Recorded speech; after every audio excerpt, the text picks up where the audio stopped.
Bueno, entrevista.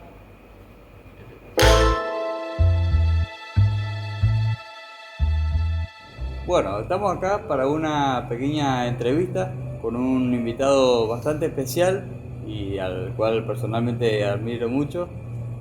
Orlando Pilati, miembro fundador del Centro Amigo de la Astronomía Reconquista, también conocido bastante en la ciudad y en toda la zona, digamos, por su larga trayectoria como ingeniero agrónomo, como, bueno, muchas cosas que hizo en la vida. Y estamos acá hoy para hablar sobre un poco los inicios de la astronomía en Reconquista y otros temas muy interesantes más. ¿Cómo está Orlando? Muy bien, muy bien. En realidad, bueno, pasan los años y se acumulan hechos y desechos. Bien, encantado de este diálogo. Sí, en fin, creo que la astronomía a través del grupo y del observatorio ha cobrado un nivel que nunca tuvo aquí en Reconquista. Bueno, alguna vez, y si me permite ya voy a historiar un poquitito, por allá por los años 70 y un reconquistense, Meinet, que ya era miembro destacado en el CODE, en el Centro de Observadores del Espacio de Santa Fe. Y bueno, él vino acá a dar unas conferencias, unas charlas eh, a público en general y algunos cursos del secundario. Y me acuerdo que, bueno, yo ya tenía, por cierto, algo de esa vocación que uno en algún momento y sin saber bien cómo adquiere sobre un tema, ¿no es cierto? Pero yo ya era, desde el secundario, que hice en Esperanza, en mi ciudad natal en realidad, yo ya me esmeraba por saber más de cosmografía, como se llamaba la materia entonces. El caso es que Meinet, esa vez, hasta me alentó a que hiciera la construcción de un telescopio, aunque sea primario, y bueno, lo intenté, pero no llegué a ningún avance. Después con el tiempo, bueno, sí, llegué a hacer un telescopio de cierta importancia ya por los años 80, y bueno, pero todo esto después viene a cuento de que en este mismo recinto aquí, cuando hubo una especie de jornada astronómica con la venida del profesor Coglan y, y la charla que con él tuvimos, nos dio el puntapié inicial para lo que fue el grupo de, de amigos de la astronomía, digamos, de Reconquista, ¿no? Eh, Así es que bueno, sí, aparte de la temática profesional, decías bien, soy ingeniero agrónomo y trabajé muchos años, muchas décadas, vamos a decirlo así, en el INTA, con diversos temas referentes al campo y a la producción agropecuaria, agroindustrial y demás. Pero uno tiene ciertos hobbies, a veces que cultiva, digamos, y que son importantes en la vida de las personas, que no son necesariamente la ocupación central de su profesión o de su oficio o de su tarea, pero bueno, que llenan parte de la existencia, digamos, ¿no?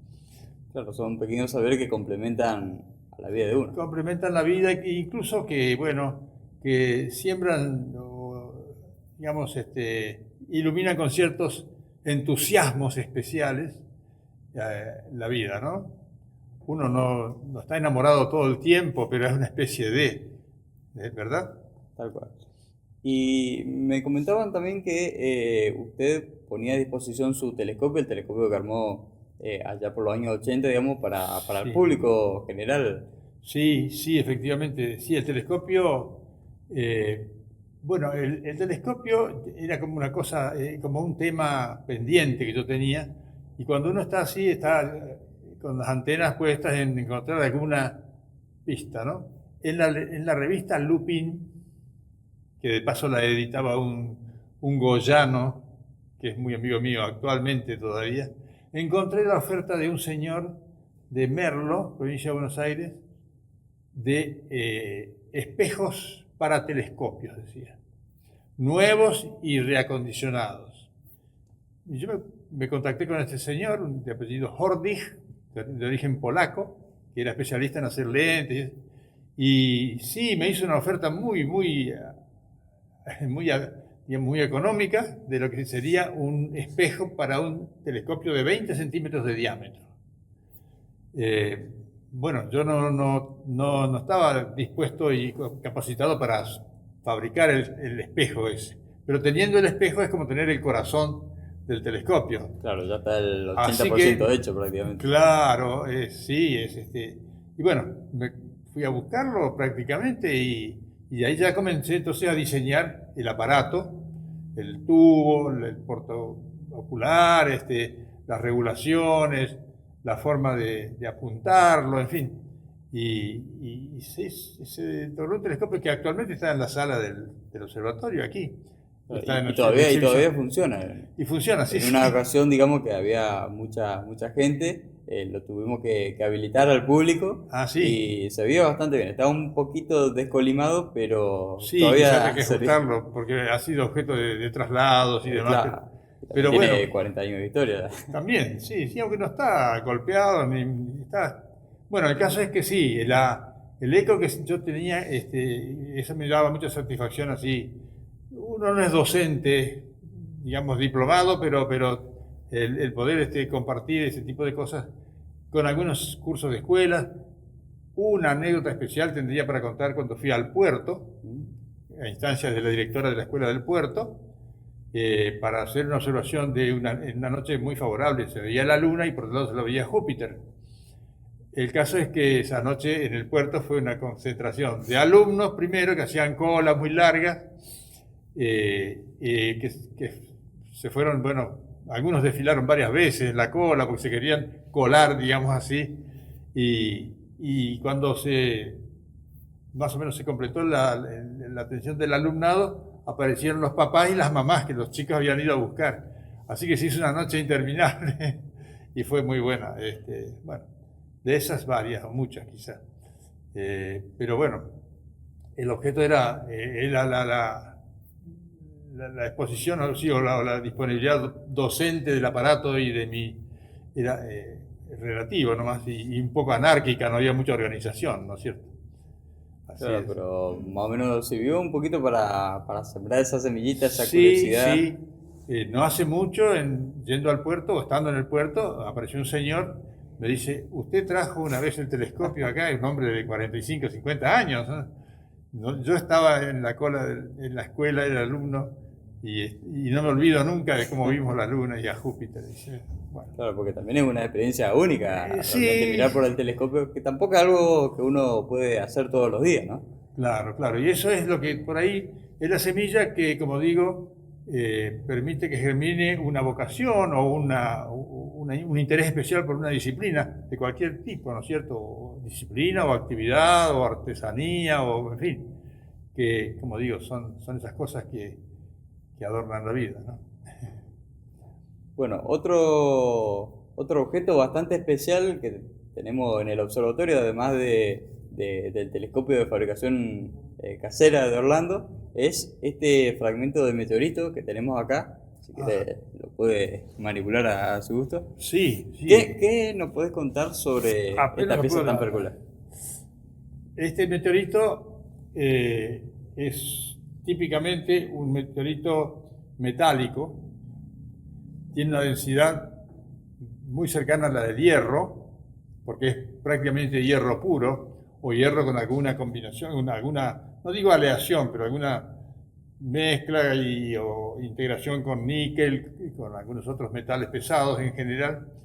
Y son un tipo de los meteoritos bastante comunes, los ferrosos de hierro, con esa densidad de 7,5 a 8, es decir, este meteorito no tiene medio decímetro cúbico de volumen y pesa casi 5 kilos, así que claro, es muy, muy denso, muy pesado, muy metálico.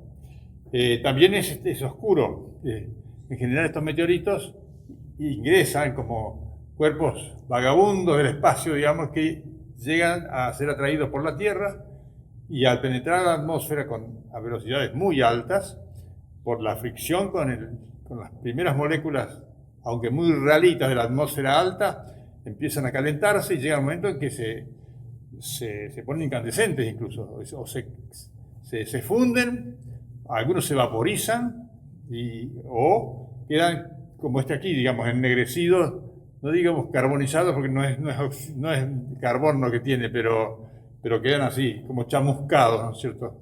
Semiquemados. No todos los aerolitos son ferrosos. Claro. Hay una cierta proporción que son rocosos, digamos, son como piedras más bien pesadas porque tienen ciertas mezclas a veces con elementos metálicos también, Claro, pero ya tienen una base de sílice o como las piedras de la Tierra o parecidas, digamos.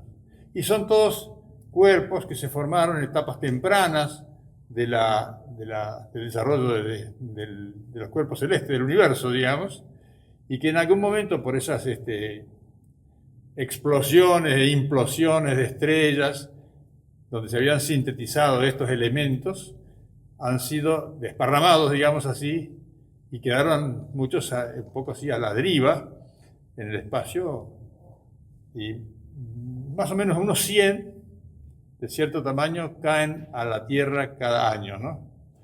Algunos muy pequeños y otros de toneladas, como los que tenemos registrados y conocidos en Chaco, en la región de Chaco, en el límite con Santiago, ¿no es cierto? La zona de Campo del Cielo, y es decir, ahí hubo una lluvia de meteoritos o un gran, tal vez un asteroide que en algún momento se fragmentó, se partió en muchos pedazos y fueron cayendo a manera de aerolitos a tierra, ¿no? Que también han sido objeto de muchas anécdotas de que los aerolitos caminaban, ¿no? Es decir, como que alguien se los quería llevar a otros países y demás. Bueno, pero eso es toda una historia. Claro, es realmente muy interesante, me quedé pensando en el hecho, digamos, que el hierro de este meteorito fue forjado en el corazón de una estrella que se adquirió antes de que naciera el Sol incluso, y eventualmente todo ese hierro que había en el espacio se fue aglutinando en esta pieza particular, que es tan antigua como la Tierra misma, como el sistema solar mismo. Sí, y está acá, bastante... Bueno, se sabe que del globo terrestre hay un núcleo que no es pequeño, es todo un centro de la esfera terrestre que es de hierro y níquel. Justamente dos metales pesados de los que parece que en algún momento abundaban mucho y que por la misma gravedad se fueron juntando y aglutinando y formando lo que fue después el globo terráqueo, digamos, la masa de la Tierra y de los planetas solares y de tantos millones y millones de estrellas que hay, ¿no? En fin, pero los elementos se han formado así por formas atómicas de fusión y bueno, se ha formado toda la escala de elementos, como se dice vulgarmente, ¿no? Tengo una anécdota que yo una vez le había referido a usted sobre un aerolito importante. Este me lo regaló un señor ya fallecido de Margarita. Él sabe que había aparecido en la zona de Margarita o Calchaquí, pero no sabe quién lo recogió. Es una lástima porque es un aerolito sin historia, digamos, sin registro también. No es muy importante, pero bueno. En todo caso, en tiempos en que trabajaba en el INTA haciendo unas terrazas o curvas de nivel en los campos de la zona del arroyo del Toba, de Margarita hacia el este, unos 20 kilómetros, bajo unos naranjos había un aerolito, o había un objeto en el suelo. Nosotros estábamos comiendo un choripán al mediodía, una especie de intervalo ahí para el trabajo de campo, y le pregunté al señor qué era eso. Dice, es una piedra de fierro, me dijo así el colono, ¿no? ¿Una piedra de fierro? Digo, sí. Bueno, y entonces fui al lugar donde estaba y quise moverla, para risa del dueño de casa, porque claro, tenía un volumen quizás de unos 15 o 20 litros, digamos, el volumen así, de una forma un poco regular, un poco lamida, como hubiera estado fundida, ¿sí? Pero ni la moví, por supuesto, no, era muy pesada, era así de ese tamaño, pero pesaba casi 200 kilos. Y bueno, era un aerolito que encontraron con la reja de un arado algunos años antes, Y bueno, en todo caso yo le recomendé que no la entregara, que no la vendiera, o que si optaba por ese tipo por desprenderse, que nos consultara, o incluso le había dado, aparte de lo personal, por el INTA, para que se comunique conmigo, porque ya en aquel tiempo yo por supuesto estaba atento a este tipo de objetos. Y bueno, después supe que el hombre se había mudado al pueblo, que lo habían llevado, que supuestamente, ya fallecido el hombre, se lo había vendido a unos gitanos, gitanos que compraban chatarra para fundir, lo cual me apenó bastante, por cierto. Hace poco, diría 2 meses más o menos, me encuentro con una persona y comentamos el tema de aquel aerolito que tenía el señor de Costa del Toba. Ah, dice, pero ese aerolito no se perdió. No fue entregado a nadie que yo sepa. Yo sé que el aerolito está en la zona. Ah, bueno. Entonces yo desplegué todas las antenas y desde entonces, discretamente, pero lo estuve persiguiendo a este hombre, y que ahora no está porque se fue de vacaciones un par de semanas a Córdoba, justamente este fin de año, pero estoy esperando para con él hacer una investigación bastante, y más con el dato ese que él me daba, que con cierta certeza, un hombre serio. Bueno, ojalá podamos identificarlo si está y de alguna manera datarlo, digamos, tomarle la información que hay sobre dónde fue hallado, cuándo, qué peso tiene, por lo menos para tener un registro, que hay registros, justamente hay una ley que normatiza estas cosas. Así que bueno.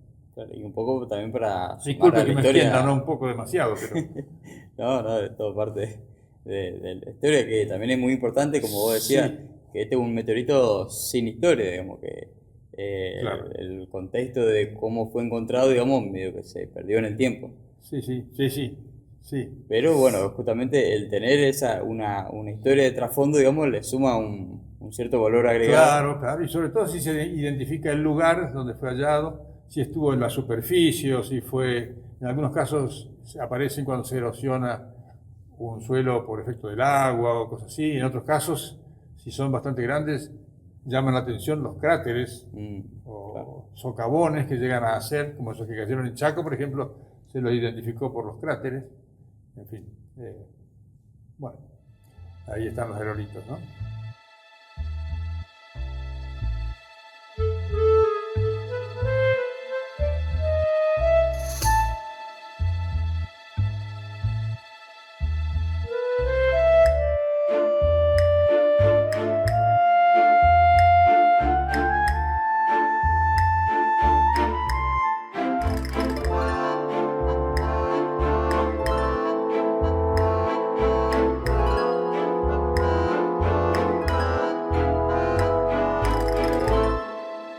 Bueno, estamos acá nuevamente para continuar la entrevista y ahora nos queremos mover un poquito de tema, no alejarnos bastante, pero vamos a hablar un poquito sobre cómo fue el inicio del Centro de Amigos de la Astronomía y cómo llegamos a tener un observatorio acá en la ciudad de Reconquista, que está muy vinculado con el objeto que tenemos acá, que es justamente una maqueta de cómo tendría que ser el observatorio.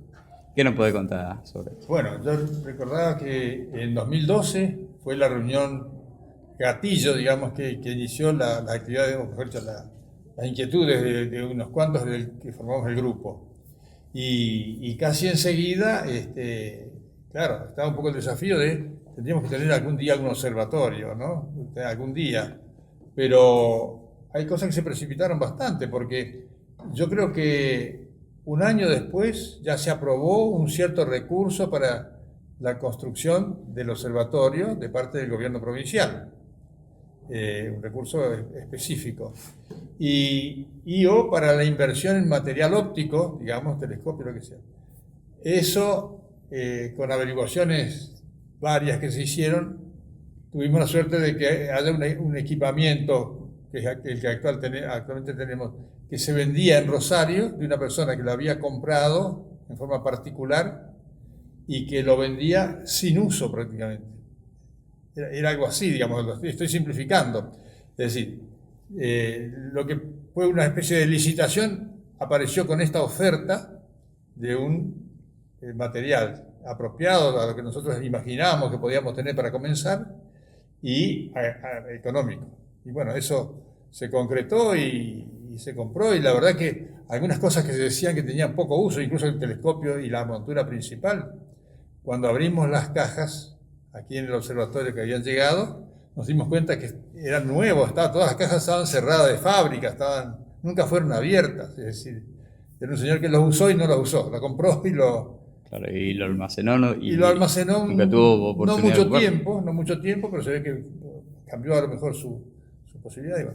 Bueno, entonces el asunto era diseñar el observatorio en sí, para lo cual en aquel tiempo yo preparé esta maqueta, pero nada más que inspiradora de cómo podía ser. No se tomó muy en cuenta estrictamente para hacer el edificio después. Pero bueno, tenía la base de una sala de reuniones, una terraza donde poder subir, digamos, aparatos portátiles y una cúpula o caseta o como fuera para alojar el telescopio principal, que estaba en una base estática y permanente. Y bueno, una cosa trajo la otra, la maqueta y ya fuimos sumando un poco de entusiasmo, así que ya hacia principios de 2014 teníamos el material, había que hacer la cúpula. Entonces yo honestamente no di muchas vueltas. La cúpula, si hay un diseño que yo pueda hacer y que conforme, la hago yo, digamos. Pero era una forma de decir, me aboco a esta tarea como una donación de mi tiempo al grupo y demás, y con la mayor libertad también, ¿no? Y bueno, durante el año 2014, construí la cúpula y a principios, si no me equivoco, en enero o febrero del 2015, la montamos ya sobre el techo del observatorio. Para todo esto, incluso para la construcción y para ciertas piezas especiales, para la curvatura de los arcos de acero y demás, hemos contado siempre con amigos, que eso es importante también en estas obras. Hay cosas que se pueden hacer por encargo o comprarlas, o se puede tener amigos que le ayuden a uno, ¿no? Y la verdad que yo tuve mucha suerte, tuvimos en ese sentido de colaboración. Como digo, la última colaboración que recuerdo es de que con una grúa de un camionero amigo se prestó para buscarla a mi galpón allá en el barrio Velódromo y traerla e instalarla. Son esas gauchadas que permiten hacer las cosas a veces, ¿no? O completarlas, ¿no? Bueno, la cúpula es un poco sencilla y un poquito para accionar un poco pesada. A veces han sacado mucha musculatura los observadores. Sí, bastante. Pero cumple la función, ¿no? De proteger el aparato principal y demás. Ahora tenemos que bregar porque se produzca una restauración pronta que está necesitando. Claro, la condición de la chapa de la parte exterior es bastante complicada en este último momento. Necesita un mantenimiento, digamos, para que no se arruine. Bueno, pero en todo caso, eso es un poco lo que pasó con el tema tanto de la decisión de hacer el observatorio, que fue aprobada por supuesto por el Consejo Deliberante, y después el diseño y la construcción, y la cúpula por su lado, y el material que se compró, ya digo, en una condición muy favorable, al punto que con ese recurso no se hubiera podido comprar ni la mitad, digamos, de nuevo, digamos, ¿no? Bueno. Claro, fueron toda una serie de sucesos, digamos, que contribuyeron para... sucesos que por ahí se dan cuando hay gente que sucesos y personas también. Sí, claro, que empuja, que impulsa, que se anima y convence a otros para trabajar en esto, ¿no? Y lograr cosas, ¿no? Bueno, estamos más o menos llegando al final de la entrevista. Bueno, ¿qué más decir? Que agradecer, Orlando, por tu tiempo, por tu disposición desde hace tiempo inmemoriable con la astronomía, con la difusión de la astronomía. Y te quería preguntar qué mensaje le podría decir alguien que recién se está sumando al mundo de la astronomía, Bueno, ¿qué le puede decir? yo creo que no solamente como ciencia, sino también como forma de conocimiento y de cultura general, el tener ideas, no digamos avanzadas, pero bastante claras de lo que es el universo, de lo que es nuestro sistema solar, nuestro planeta, nuestra luna, en fin, distintos niveles hay, pero conocer, dimensionar de alguna manera, maravillarse por ese equilibrio que tiene, es parte digamos, de conocer con sanía, digamos, el mundo en que vivimos, ¿no es cierto? Más allá del mundo cercano, doméstico o político, local, regional, nacional, no sé. Esto es el encuadre que da la naturaleza a nivel cósmico, digamos, es uno. Otro distinto es observar un arroyito y la selva y los animales y bichitos que tenemos en la Tierra, pero el conocer astronómicamente el universo, por lo menos en términos así es importante y es apasionante cuando uno empieza, no vamos ya digo, hacer la avanzada total, pero a propósito, y en esto yo, en la persona de Tiago, felicito al grupo de jóvenes que está trabajando, de que se sumó de entrada en cierto modo, pero que de alguna manera tuvo una notable capacitación en términos de manejar los sistemas ópticos y de computación y demás para hacer trabajos de investigación astronómica.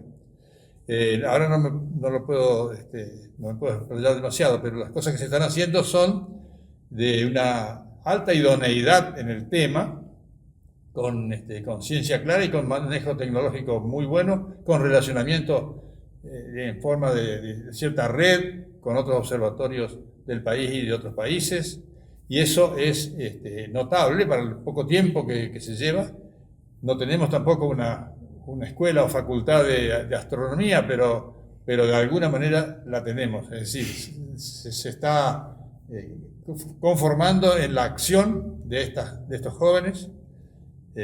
Tampoco quiero nombrar a todos, pero a eso le he dejado a usted, Tiago, para que haga la lista completa de los que están sumándose y trabajando en eso de conocer, pero capacitándose y haciendo, escudriñando un poquito más allá de lo que uno puede encontrar en el diario de hoy, ¿no? Así que los felicito de corazón, y ese sí que es yo diría que es la satisfacción más grande que uno tiene al haber de hecho es un modestísimo empuje, más bien laboral, así, llano, porque esto otro es avance realmente, ¿no? Bueno, muchísimas gracias Orlando. Encantado. Nuevamente. Que sigan bien, Así que bueno. Y bueno, feliz año nuevo. Cierto. Estamos bueno, justo. Estamos, para quien esté viendo esto, estamos grabando esto el 30. El 30 de diciembre, el último día. Pero bueno, teníamos que grabar esto en el 2024 y bueno, lo hicimos hasta el último momento. Así es. Bueno. Pero bueno, feliz año nuevo también, Orlando. Gracias. Y bueno, para terminar cerrando, agradecer a los chicos que están detrás de cámara, Axel y Fran, y también agradecer a la Secretaría de Cultura de la Ciudad de Reconquista por dejarnos grabar acá en el auditorio de la Casa del Bicentenario. Así que bueno, muchas gracias.